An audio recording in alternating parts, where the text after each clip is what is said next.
Scooby-Doo, cast then versus now, 2026. You won't believe how they've changed. Do you remember the summer of 2002 when Fred, Daphne, Velma, and Shaggy finally jumped off the cartoon screen and became real people? For an entire generation, Scooby-Doo wasn't just another movie. It was a childhood memory. Freddie Prinze Jr. was the perfect Fred. Sarah Michelle Gellar brought Daphne to life. Linda Cardellini became the Velma many fans imagined. And Matthew Lillard's Shaggy was so convincing that something happened nobody expected. He eventually became one of the most recognizable voices of Shaggy himself. The original live-action movie arrived in 2002 and became a huge commercial success, earning roughly $275 million worldwide despite mixed reviews. The four main stars returned for Scooby-Doo 2, Monsters Unleashed in 2004. But that was more than 2 decades ago. So where are they now in 2026? Let's go back to Spooky Island and find out what happened to the cast after they left the Mystery Machine behind. Matthew Lillard's Shaggy Rogers. Let's start with the actor who may have experienced the most surprising transformation. In 2002, Matthew Lillard played Shaggy Rogers, the nervous, hungry, goofy member of Mystery Inc. His performance became one of the most memorable parts of the movie. But after Scooby-Doo, Lillard's relationship with the character didn't end. It became much bigger. He continued acting in movies and television, taking on dramatically different roles and appearing in projects such as The Descendants and Twin Peaks: The Return. But eventually, something happened that made his connection with Shaggy almost permanent. Lillard became one of the principal modern voices associated with the character. So while another actor might have played a famous role and moved on, Lillard essentially became part of the character's future. And in 2026, that's probably the biggest surprise of the entire cast. The guy who played Shaggy in the live-action movie ended up helping keep Shaggy alive for a new generation. That's one mystery the Mystery Inc. gang actually solved. Freddie Prinze Jr. Fred Jones back in 2002, Freddie Prinze Jr. looked like the definition of early 2000s Hollywood. Blonde hair, perfect smile, ascot, and the confident attitude of Fred Jones. Prinze Jr. returned as Fred in the 2004 sequel, but his career eventually moved in different directions. He appeared in television projects including 24, Bones, and Punky Brewster, while also becoming heavily involved in voice acting. One of his biggest later achievements was becoming the voice of Kanan Jarrus in Star Wars Rebels, a role that expanded his career far beyond the teen romance image he had developed in the late 1990s and early 2000s. Interestingly, Prinze Jr. has also spoken openly about having mixed feelings about the original Scooby-Doo movies. At one point, he said he regretted making the first film because he felt the studio had not been completely straightforward with him about what the movie would become. But years later, his perspective changed. When fans, especially children who had grown up watching the movie, approached him, he realized just how much the film meant to people. And today, the movie has developed exactly that kind of nostalgic following. Sarah Michelle Gellar, Daphne Blake. Then there was Daphne. Sarah Michelle Gellar was already a massive television star when she stepped into the purple dress and became Daphne Blake. At the time, audiences knew her best as Buffy Summers from Buffy the Vampire Slayer. So seeing Buffy herself become Daphne was a major pop culture moment. After Scooby-Doo, Gellar continued working in both film and television. She appeared in movies including The Grudge and continued building a career across different genres. She also reunited with Freddie Prinze Jr. on screen years later, making their real-life relationship one of the more interesting connections surrounding the original cast. And there's another reason Gellar's Scooby-Doo performance remains memorable.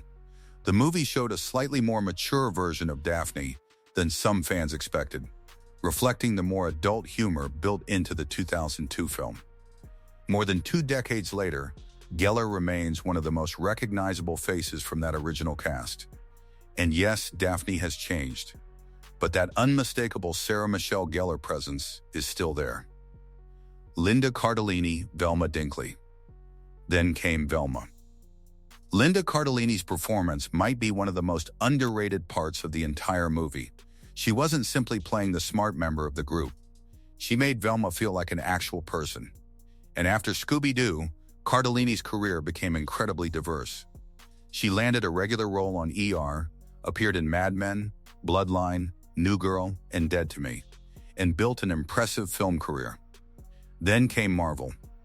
Cardellini played Laura Barton, Clint Barton's wife, in the Marvel Cinematic Universe. She appeared in Avengers, Age of Ultron, returned in Avengers, Endgame, and later appeared in Hawkeye. She also continued working in major films, including Brokeback Mountain, Green Book, and Nana. So while 2002 audiences knew her as the girl constantly looking for her glasses, 2026 audiences have seen Cardellini become a respected actress across comedy, drama, television, and blockbuster franchises, and somehow, she still feels like Velma to an entire generation. Rowan Atkinson, Emile Mondavarius. Now let's talk about someone who needs almost no introduction. Rowan Atkinson. In Scooby-Doo, Atkinson played Emile Mondavarius, the mysterious owner of Spooky Island. And if you grew up watching Mr. Coy, seeing Atkinson in a giant Hollywood monster comedy was already enough to make the movie memorable. But Scooby-Doo was only one chapter in an enormous career. Atkinson continued playing Mr. Bean across television and animation, returned as Johnny English, starred in Netflix's Man vs. Bee, and appeared in Wonka alongside Timothée Chalamet. So in 2026, Rowan Atkinson remains one of Britain's most recognizable comedy stars. And perhaps the funniest part? Even after all these years, millions of people still see his face and immediately think, Mr. Bean, Isla Fisher, Mary Jane. Remember Mary Jane, the mysterious red-haired girl who meets Shaggy while traveling to Spooky Island? That was Isla Fisher. And Scooby-Doo was only the beginning. A few years later, Fisher had her major Hollywood breakthrough in Wedding Crashers. After that came movies including The Lookout, Hot Rod, Confessions of a Shopaholic, The Great Gatsby, Now You See Me, and Nocturnal Animals. Seth Green, Patrick Wisely. If you watch Scooby-Doo 2 Monsters Unleashed, you probably remember Seth Green as Patrick Wisely.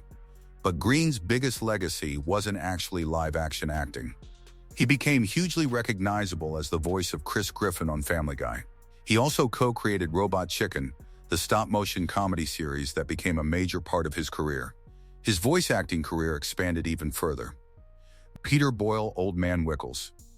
Not every cast member was able to see how much the franchise would eventually mean to audiences. Peter Boyle appeared in Scooby-Doo 2 as Old Man Wickles. By that point, Boyle was already an established actor, particularly famous for playing Frank Barone on Everybody Loves Raymond. Tim Blake Nelson, Dr. Jacobo. Tim Blake Nelson played Dr. Jacobo in Scooby-Doo 2. And if his face looks familiar today, there's a good reason.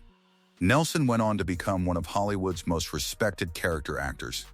He appeared in films including The Incredible Hulk, The Ballad of Buster Scruggs, and numerous other major productions. Alicia Silverstone, Heather Jasper Howe, and finally, Alicia Silverstone. The clueless star appeared in Scooby-Doo 2 as journalist Heather Jasper Howe. Silverstone continued acting after the film, appearing in projects including The Killing of a Sacred Deer, Senior Year, and Bugonia, among others. Her career has stretched across comedy, drama, television, and independent cinema. And like many members of the Scooby-Doo cast, she's proof that one iconic role doesn't have to define an actor forever. If this trip back to 2002 brought back some serious childhood memories, hit the like button, subscribe to the channel, and turn on notifications. And tell us in the comments, which Scooby-Doo cast member surprised you the most in 2026? Because there are plenty more childhood movie casts waiting to be revisited. And trust me, you won't believe what some of them look like now.